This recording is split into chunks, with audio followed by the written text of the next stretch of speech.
So hello friends, आज के इस लेक्चर में अपन शुरू करने जा रहे हैं रूमेटोलॉजी। ओके, एंड रूमेट में भी जो सबसे पहला टॉपिक अपन डिस्कस करेंगे इस वाले पार्ट में basically that will be our SLE. Okay, so let's start with the discussion of important topic that is SLE. सो पहले बात करते हैं कि क्या क्या कनेक्टिव टिश्यू डिसऑर्डर है जो कि बेसिकली हमें पढ़ने पड़ेंगे इस वाले डिस्कशन में। That is SLE.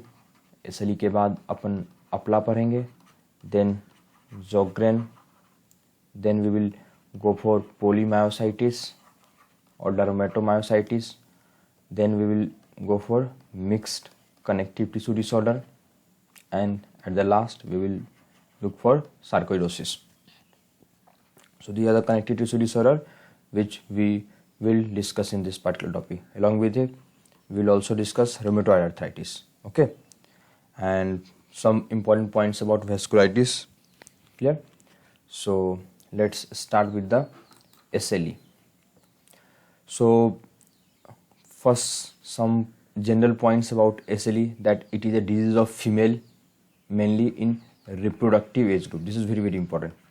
Okay, this is the very important point, that this is the disease of females in reproductive age group. And when you will ask about the male is to female ratio, then that will be 9:1. Okay, female is to male ratio will be 9:1, and this reproductive age group is very important for question solving. Now the next point, that when you will talk about SLE in male, that will be associated with very poor prognosis. Okay, so SLE जब भी mail में होगा basically वो काफ़ी poor prognosis के साथ associated होगा.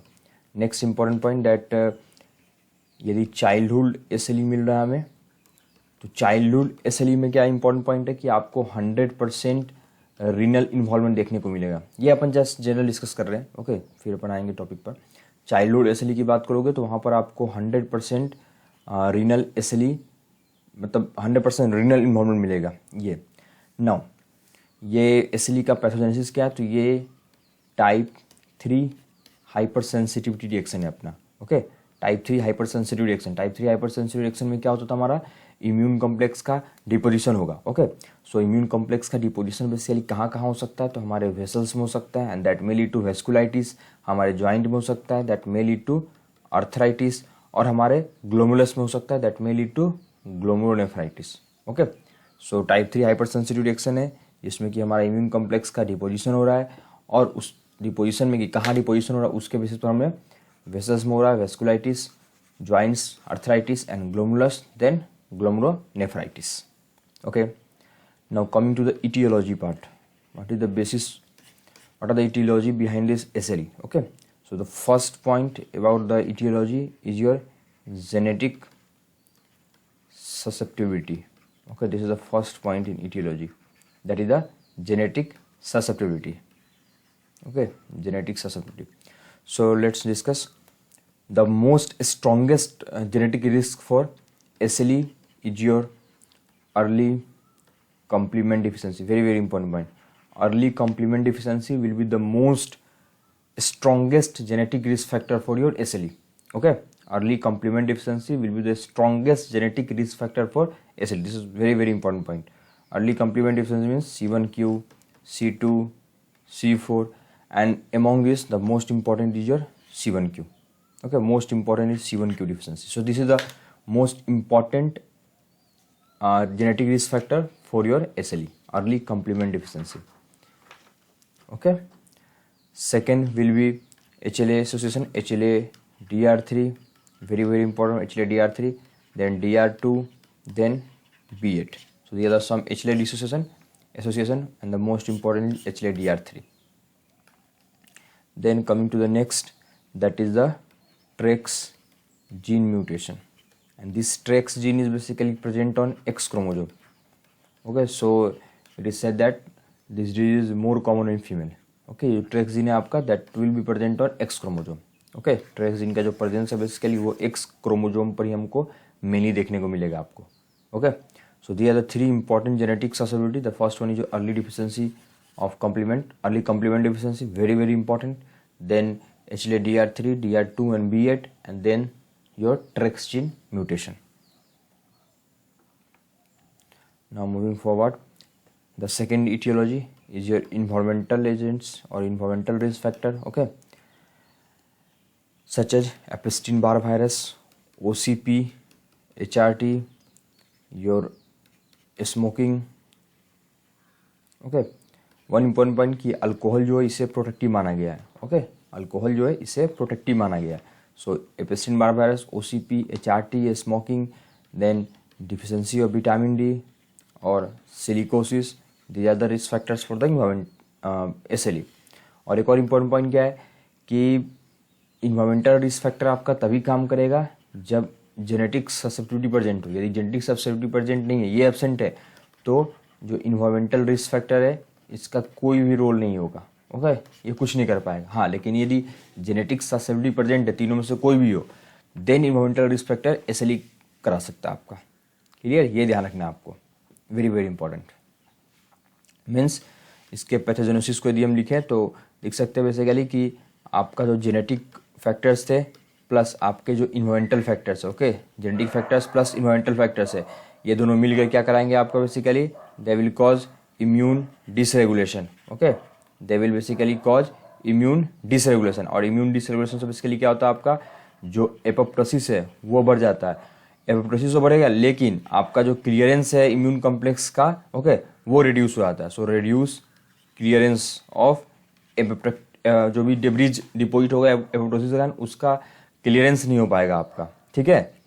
और ये एक ध्यान रखना, इसके कारण से डिपोजिशन शुरू हो जाएगा. और एक और इम्पॉर्टेंट पॉइंट, आपसे ये भी क्वेश्चन पूछा जाता है कि जो की पैथोजेनिक साइटोकाइन है, key pathogenic cytokine in your SLE, the answer will be I, interferon alpha, okay, this is the key cytokine. ये की साइटोकाइन जो कि आपका इन्वॉल्व होगा SLE में, that will B interferon alpha. Very very important point, okay, interferon alpha आपका की pathogenic cytokine है, okay. सो आप बोल सकते हो कि बेसिकली SLE का जेनेटिक सिग्नेचर पूछा जाएगा आपसे, ठीक है. SLE का जेनेटिक सिग्नेचर क्या है, तो आप बोलोगे वो जीन्स जो कि इंटरफेरॉन अल्फा से रिलेटेड है, दे मे बी अप रेगुलेटेड, वो सबके सब क्या होते हैं, अप रेगुलेट हो जाएंगे आपके, ठीक है. ये आपको ध्यान रखना है बेसिकली, वो सारे के सारे जीन्स क्या हो जाएंगे आपके, अप रेगुलेट हो जाएंगे, जो भी इंटरफेरॉन अल्फा से रिलेटेड है आपके. क्लियर. चलिए, तो ये कुछ पॉइंट्स थे पैथोजेनेसिस में. अब बेसिकली इंटरफेरॉन अल्फा से क्या होगा, इंटरफेरॉन अल्फा क्या करेगा आपके, अप रेगुलेट करेगा माइलोइड डेंड्राइटिक सेल्स को, ठीक है. और वो क्या करेगा बेसिकली, एंटीजन को प्रेजेंट करेगा आपके टी सेल्स पर. फिर TH1, TH2, TH17 एक्टिवेट होगा, उसमें मेनली आपका TH2 एक्टिवेट होगा, ओके. फिर एंटीबॉडी बनता है, फिर इम्यून कॉम्प्लेक्स बनेगा. तो ये जनरल पैथोजेनेसिस आपने पढ़ा होगा पैथो में, ये हमने देखा बेसिकली, ठीक है. साथ में आपका जो B सेल्स है वो भी एक्टिवेट होता है और पैथोजेनेसिस होता है. तो सो ये हमने बेसिकली अभी तक जो डिस्कस किया, that was the pathogenesis of SLE, okay. Now we will go for the antibodies, कि बेसिकली क्या क्या एंटीबॉडीज आपको देखने को मिलेगा यहाँ पर, ओके. और SLE में क्या क्या एंटीबॉडीज इंपॉर्टेंट है. सो ध्यान रखने के बाद पहला, यहाँ पर आपको जो ऑटो एंटीबॉडीज है ये आपको 3 साल के बाद दिखेगा, बिफोर द ऑनसेट, 3 साल पहले ही दिखेगा, सॉरी 3 साल पहले आपको दिखेगा, before the onset of the clinical feature, okay. So auto antibodies may be seen 3 year before the onset of clinical features. तो ये एक इंपॉर्टेंट पॉइंट हो गया आपका, ओके, कि 3 साल पहले ही आपको ऑटो एंटीबॉडीज पॉजिटिव मिल सकते हैं, ओके. नाउ हम स्क्रीनिंग की बात करें तो स्क्रीनिंग के लिए क्या यूज करते हैं अपन, anti nuclear antibody, ANA, okay. और ये जो ANA है आपका, ये हर मतलब पूरे कनेक्टिव टिश्यू डिसऑर्डर है उन सबके लिए बेसिकली स्क्रीनिंग की तरह काम करता है, okay. It is also use for all connective tissue disorder screening. ध्यान रखिएगा इस बात का, ठीक है. सारे के सारे जो कनेक्टिव टिश्यू डिसऑर्डर है ना, उनके स्क्रीनिंग में आपका ANA का इंपॉर्टेंट रोल होगा, ठीक है. नाउ एक और पॉइंट है कि जैसे कि मान लो कि कोई आपका फ्रेंड पूछ रहा है बेसिकली कि ANA टेस्ट पॉजिटिव आया तो क्या है इसका मतलब. तो ANA टेस्ट पॉजिटिव का मतलब क्या है कि वो कोई भी कनेक्टिव डिसऑर्डर हो सकता है, ठीक है. ऐसा नहीं कि SLE ही है, कोई भी हो सकता है वो. फिर आप दूसरा क्वेश्चन उससे पूछोगे कि ये बताओ कि ANA टेस्ट जो तुमने करवाए हैं बेसिकली किस प्रोसीड्योर से करवाए हैं, ठीक है, ये पूछोगे आप. तो जो ANA पॉजिटिविटी है ये सिग्निफिकेंट आपका होता है तभी जब आप इसको करवाए हो बेसिकली किससे, इनडायरेक्ट इम्यूनोफ्लुरेसेंस से, ओके. यदि इनडायरेक्ट इम्यूनोफ्लुरेसेंस से using HEp2 cell line, using HEp2 cell line, तभी बेसिकली आपका ये सिग्निफिकेंट होगा, ओके.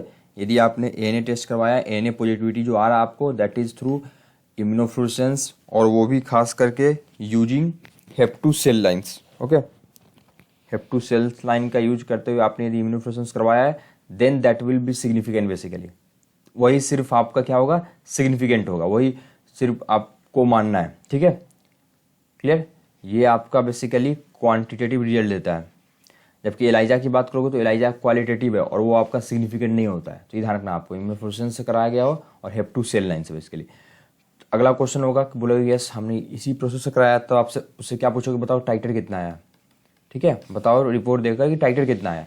तो टाइटर मोर देन 1/80 जो होगा वो सिग्निफिकेंट होगा आपका।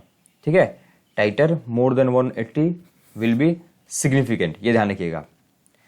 ठीक है, टाइटर लेस देन 180 सिग्निफिकेंट नहीं है। क्यों? क्योंकि टाइटर लेस देन 180 जो है आपको इन्फेक्शन में मिल सकता है, नॉर्मल 5% में भी मिल सकता है आपको। ठीक है, साथ में थायराइड डिसऑर्डर में मिल सकता है आपको, और इन्फ्लेमेटरी बॉल डिजीज में मिल सकता है। तो एएनए पॉजिटिविटी आपको इन सब में भी मिल सकता है, infection, normal persons, thyroid disorder और आईबीडी के पर्सन में मिल सकता है आपको। लेकिन यहाँ पर जो टाइटर होगा वो लेस देन 180 होगा आपका।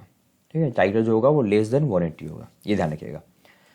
अब हमने जैसे बताया कि आपका कि जो एएनए पॉजिटिविटी है वो इंडिकेट कर सकता है आपके किसी भी कनेक्टिव टिश्यू डिसऑर्डर की तरफ, है ना।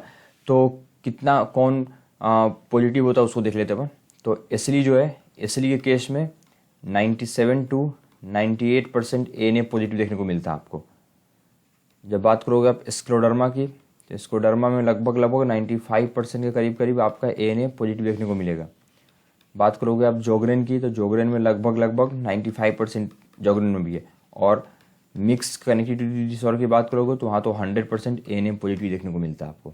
ओके, सो एसएलई में 97 to 8%, 95% और 100% आपको मिलेगा mix connective disorder, mix connective tissue disorder में, ये ध्यान रखिएगा। ठीक है, यानी कि ध्यान रखना है सबसे इंपॉर्टेंट कि एएनए यदि पॉजिटिव आ रहा है आपका, इसका मतलब ये नहीं कि इसलिए एएनए पॉजिटिव आने का मतलब क्या है कि कोई भी कनेक्टिव टिश्यू डिसऑर्डर हो सकता है आपका। ठीक है, ये ध्यान रखिएगा। चलिए अब कुछ और इंपॉर्टेंट पॉइंट एएनए से रिलेटेड। एएनए यदि पॉजिटिव आया आपका, तो आप फिर उस दोस्त से पूछो कि बताओ कि पैटर्न क्या लिखा है उसमें। ठीक है, एएनए पॉजिटिविटी का सबसे पहला पैटर्न है आपका स्पेकल्ड पैटर्न। ये जो स्पेकल्ड पैटर्न है बेसिकली ये मोस्ट सजेस्टिव होता है आपका कनेक्टिव टिश्यू डिसऑर्डर का। यदि ये मिल रहा है तो मोस्टली सजेस्टिव होगा कि वो कनेक्टिव टिश्यू डिसऑर्डर, लेकिन ये नॉन स्पेसिफिक है। ठीक है, स्पेकल्ड पैटर्न जो है ये मोस्ट सजेस्टिव है कनेक्टिव टिश्यू डिसऑर्डर का, लेकिन ये नॉन स्पेसिफिक है आपका। Then the next will be your rim pattern. Okay, दूसरा क्या होगा हमारे पास, रिम पैटर्न। तो ये एसली को डिनोट करेगा यदि रिम पैटर्न आपको दिख रहा है तो। देन आपका है होमोजीनस पैटर्न।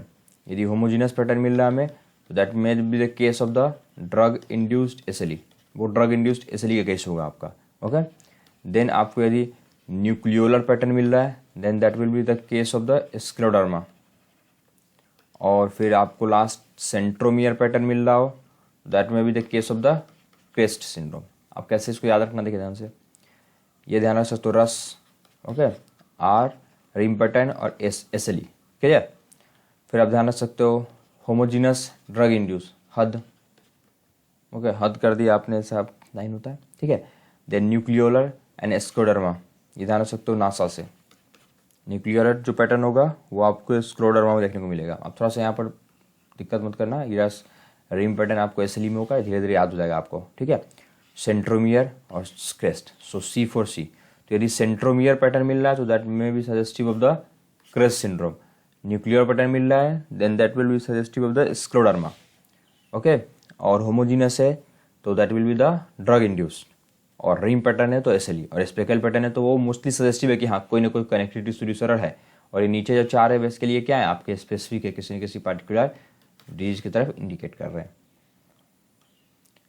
चलिए, यदि मान लो आपका जो एएनए पॉजिटिव आया, ओके, एएनए पॉजिटिव आने के बाद हम लोग क्या करते हैं, then we go for basically ENA profile. किसी भी कनेक्टिव डिसऑर्डर में यदि हमारा एएनए पॉजिटिव होता है then we will go for the extractable nuclear antigen profile कराते हैं अपन। ठीक है, अदर एंटीजन को भी इसके लिए चेक करेंगे हमारे पास। ठीक है, ईएनए प्रोफाइल कराएंगे अपन एसएलई में। तो एसएलई में ईएनए प्रोफाइल में बेसिकली क्या करवाएंगे हमने ध्यान देने की बात, हम लोग we will go for the anti double stranded DNA.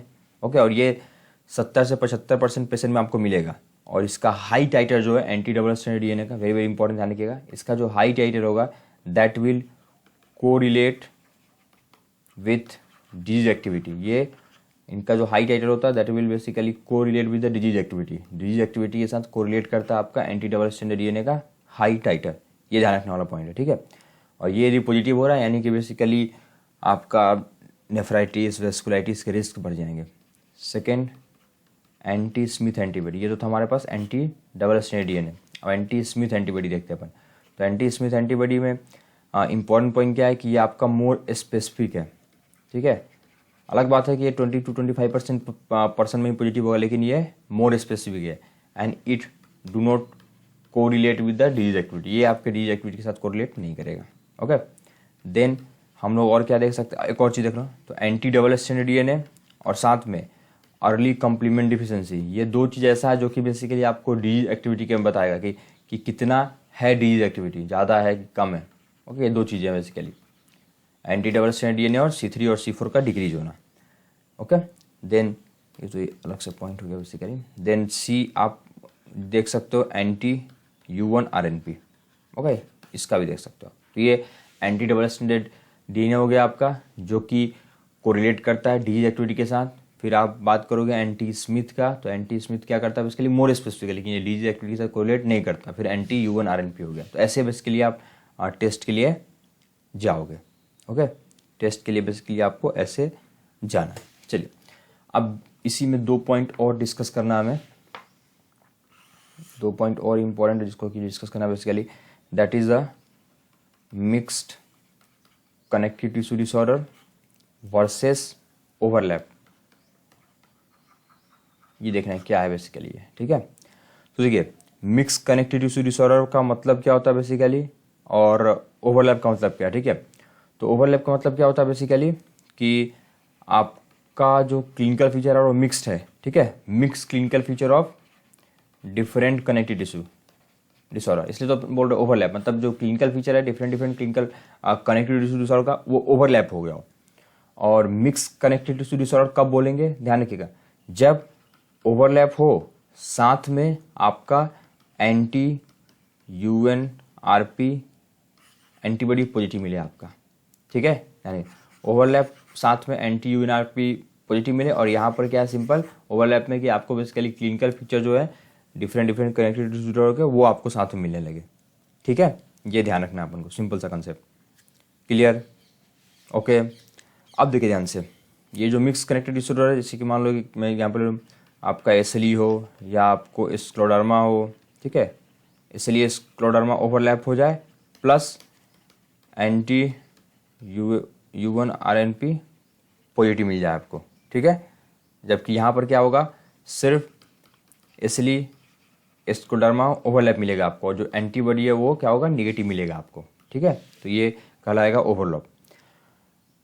तो जो ओवरलैप है that will behave like SLE और स्क्लेरोडर्मा, जबकि आप बात करोगे मिक्स वाला, तो मिक्स वाला बिहेव नहीं करेगा SLE और स्क्लेरोडर्मा का, वो उसका पूरा इंटायरली डिफरेंट प्रेजेंटेशन होगा आपका, ठीक है, इंटायरली डिफरेंट प्रेजेंटेशन होगा इस मिक्स कनेक्टिव डिसऑर्डर का।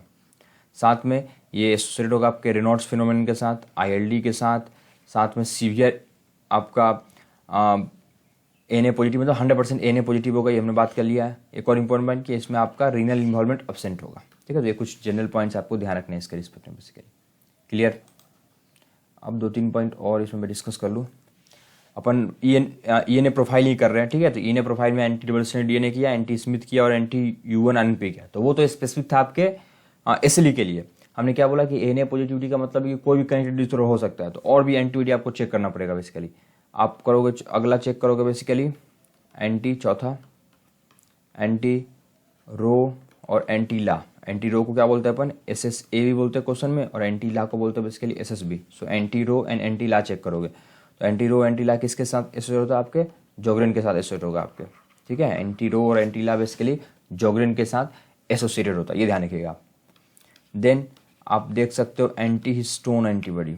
सो एंटी हिस्टोन क्या होता है basically, this is responsible for drug induced lupus, anti histone, okay. Then APLA के लिए अपन एंटीबॉडी डिफरेंट चेक करेंगे, थोड़ी देर बाद देखेंगे अपन। देन इसमें आप एंटी इरिथ्रोसाइट, इसलिए में एंटी इरिथ्रोसाइट एंटीबॉडी भी चेक कर सकते हो। तो एंटी इरिथ्रोसाइट एंटीबॉडी चेक करोगे बेसिकली इसलिए पेशेंट जो भी पॉजिटिव मिलेंगे इसके लिए they have higher risk for the anaemia, haemolytic anaemia. साथ में आप एंटी प्लेटलेट एंटीबॉडी भी चेक करोगे यहाँ पर, okay. Anti neuronal antibody check करोगे और anti ribosomal P antibody check करोगे, ओके। लास्ट दो इंपॉर्टेंट थोड़ा सा, एंटी ग्लूटामेट और एंटी न्यूरोनल एंटीबॉडी, ये एसोसिएटेड होता है आपके CNS या न्यूरोनल ल्यूपस के साथ, ओके। एंटी ग्लूटामेट या एंटी न्यूरोनल एंटीबॉडी। और जो लास्ट मैंने बोला आपको एंटी राइबोसोमल पी एंटीबॉडी, ये बेसिकली एसोसिएटेड होगा आपके, ये स्पेसिफिक होता है मैं बोलूँगा डिप्रेशन के लिए, साइकोसिस के लिए CNS ल्यूपस में आपका, ठीक है। तो ये ध्यान रखना, ये बेसिकली पूरा का पूरा एंटीबॉडी से रिलेटेड हो गया। Anti double stranded DNA, anti Smith, anti U1RNP, anti platelet, anti erythrocyte, APLA, anti histone, anti Ro La, then anti ribosomal, then anti glutamate. ये सब कर रहे हैं बेसिकली SLE में करेंगे अपन, ठीक है। और ये पॉजिटिव मिला यानी कि सेकेंडरी जोग्रेन होगा, मतलब SLE के कारण जोग्रेन होगा, उसको बोलते हैं सेकेंडरी जोग्रेन, ठीक है। तो ये इम्यूनोलॉजिकल बेसिस हो गया। नेक्स्ट वीडियो में अपन क्लिनिकल फीचर और मैनेजमेंट पे बात करेंगे। Thank you.